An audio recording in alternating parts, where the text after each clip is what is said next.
Good morning mga kamoyang. Today is Sunday, November 16. Kagigising ko lang. Ang oras ngayon ay alas 6:50. Ginugutom ako. Hindi ako kasi nakakain kagabi dahil sa pag-aabala ng aking pagkagwapo. Gago! Experience, ilang event na rin po ang nangyari dito sa PIP. Alright. Amoy gasolina na matak mo to? Anong ibig sabihin yan, guys? Sabihin nyo nga. Anong ibig sabihin na yung amoy ba yung parang mukha ng gasolina? Ano kaya yun? Malapit na ba maubos ang mantika? Alright. Okay, paandarin na natin yung motor. Kung naandar pa.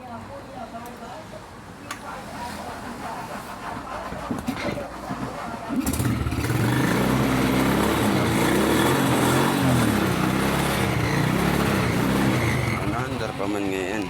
SG.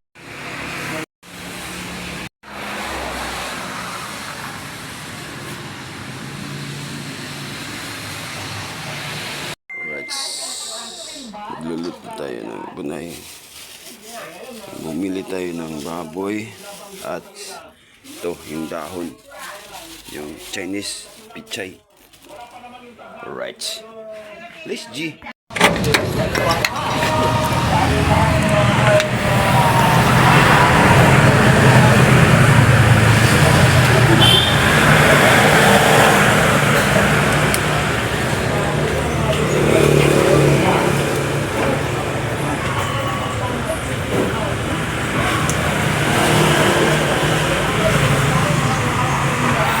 Gawa tayo ito.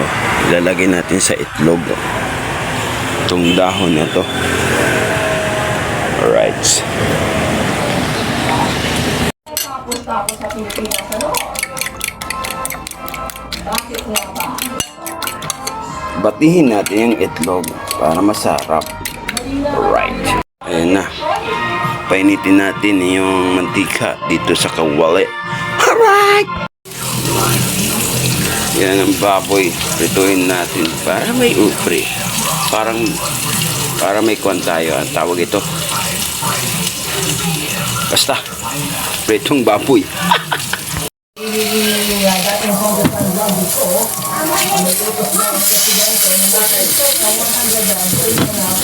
Alright. Log. Isa na tayo.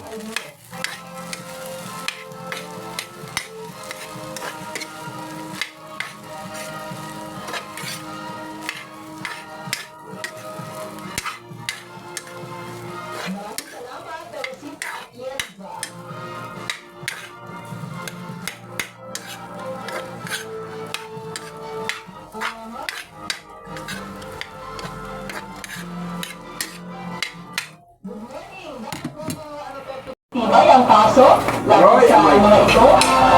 Alalahanin nyo ha, ganito yung galit natin. Kakibutan ng Fort Myers Scam.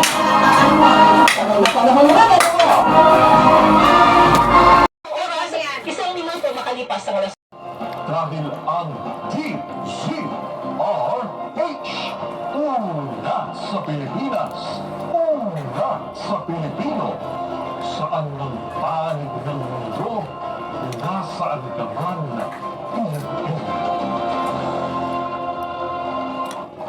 Bibili tayo ng YouTube, guys. Let's go. Everything.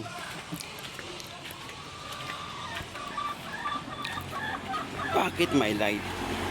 Patayin yan! Right! Bumili tayo ng luya, guys.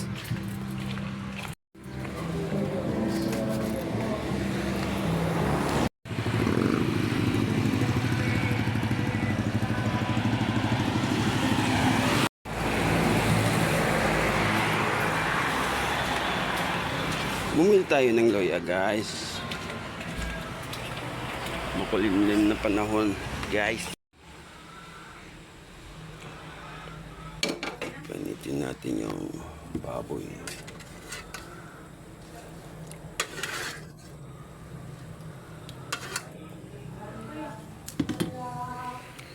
No, so, kaya po yung problema sa pagkakapulisyon po, no, sa proseso po niya, sa katawan, no?